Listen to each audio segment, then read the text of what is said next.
Good morning everyone, welcome back to my channel Mimi's world. আশা করব আপনারা সকলেই খুব ভালো আছেন আর আমিও খুব ভালো আছি। তো এখন সকাল 7টা হয়ে গেছে আর আমরা সবাই ঘুম থেকে উঠে গেছি। আর এখানে আমাদের জানলার থেকে দেখাচ্ছি বাইরের সিনারিটা। তো আকাশে মেঘ আছে, মানে এখন একটু পরপর বৃষ্টি হচ্ছে, একটু পরপর রৌদ্র হচ্ছে, ভীষণ ভালো ওয়েদার। তো একটু পরে আমরা বেরিয়ে পড়বো। তার আগে মিমির পাপা গেছে বাজারে আমাদের সকালের জন্য খাবার আনতে। সকালের কিছু ঘরে বানাই না, বাইরে থেকে এনেই খাচ্ছি, কারণ ঘরে তো রোজ বানাতেই হয় আর এখানে দুদিনের জন্য এসেছি, তাই বাইরের খাবারটাই বেশি খাচ্ছি, ভালোই লাগে। আর এখানে কিছু জিনিস আমরা ঘর থেকে নিয়ে এসেছি, যেগুলো মিমি আর আমার সাজুগুজু করার জিনিস এখানটা রেখেছি। আর একটু পরে বেরোবো, সেই জন্য এখানটা ব্যাগও রেডি করে রেখেছি, এই ব্যাগটা নিয়ে যাব বাজারে। আর ঘর দুয়ার মোটামুটি গুছিয়ে নিয়েছি ঘুম থেকে উঠে। তো মিমির পাপা চলে এসছে, কাছেই দোকান, বেশি দূরে যেতে হয় না, নিচে গেলেই সামনাসামনি সব কিছু পাওয়া যায়। একদম সকালের খাবার থেকে একদম রাত্রি ডিনারের খাওয়া অবধি সবই কিছু কাছাকাছি পাওয়া যায়। আর এখন আমরা ব্রেকফাস্ট করব, তার আগে চা বানাতে হবে। চা করে নিয়ে তারপরে আমরা এখানে পুরি, মিষ্টি, সবজি সব কিছু নিয়ে এসছে, খাবো। খেয়ে চা খেয়ে তারপরে আমরা আজকে একটু পরে বেরিয়ে পড়বো।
আসার পর থেকে রোজ খুব মিষ্টি খাওয়া হচ্ছে। তো এটা হচ্ছে ব্রেক রসগোল্লা, খুব ভালো লাগে খেতে।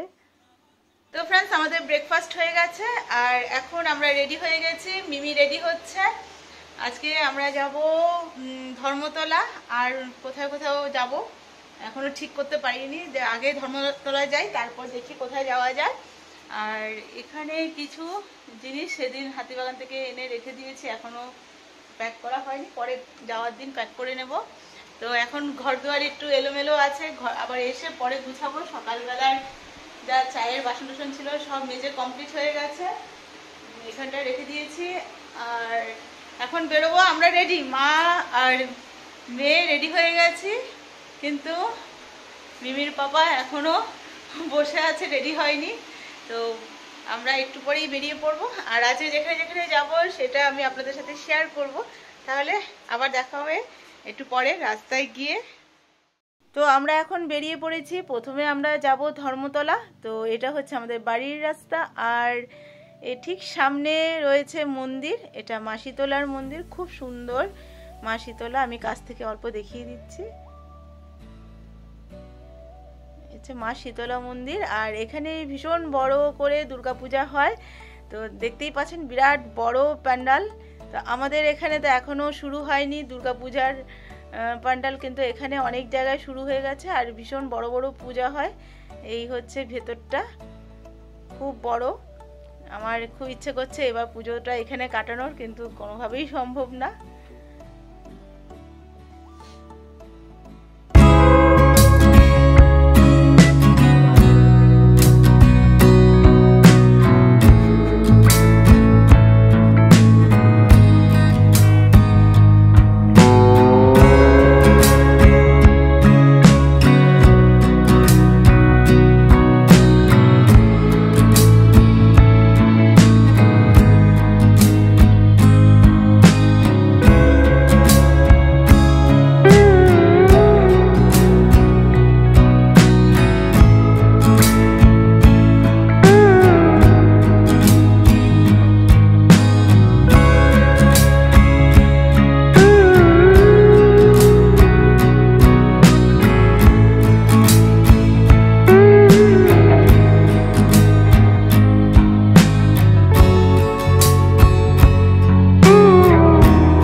এতক্ষণ আমরা ধর্মতলার এই মাথা থেকে ও মাথায় হাঁটাহাঁটি করে কিছু শপিং করলাম, আর এবারে খুব খিদে পেয়েছে।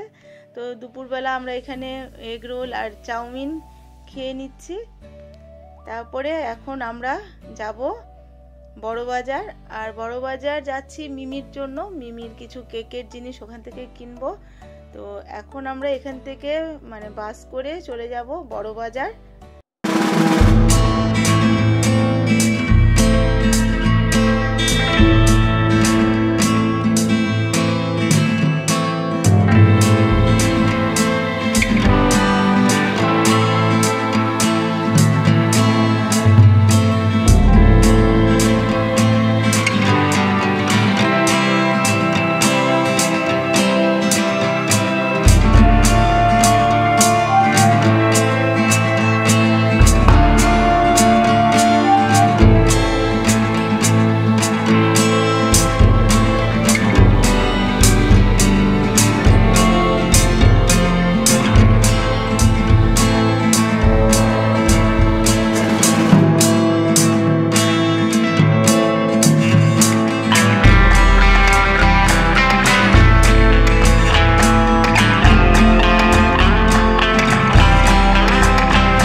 আমরা যখনই বড়বাজারে নেমেছি তখন থেকেই বৃষ্টি, আর বৃষ্টিতে ভিজে ভিজেই করলাম আজকের শপিং। তো এখন আমরা বাসে করে চলে যাচ্ছি ধর্মতলা, আর ধর্মতলার থেকে আমরা মেট্রো করে চলে যাব টলিগঞ্জ। আর এখানে মিমি আইসক্রিম কিনে খাচ্ছে, আর মিমিকে দেখে আমিও একটা আইসক্রিম খেয়ে নিলাম। আর গরম, তাই আইসক্রিমটা খেতে বেশ ভালো লাগে। আর বৃষ্টি এখনো হচ্ছে, রাস্তাঘাট ভিজা একদম, দেখতেই পাচ্ছেন। তো এবারে আমরা ট্রেনে উঠব। তো ফ্রেন্ডস, আজকের এই ভিডিওটা আমি এখানেই এন্ড করছি। আবার দেখা হবে নতুন ভিডিও নতুন ব্লগে। ততক্ষণের জন্য সবাইকে বলছি ভালো থাকবেন, সুস্থ থাকবেন, বাই বাই।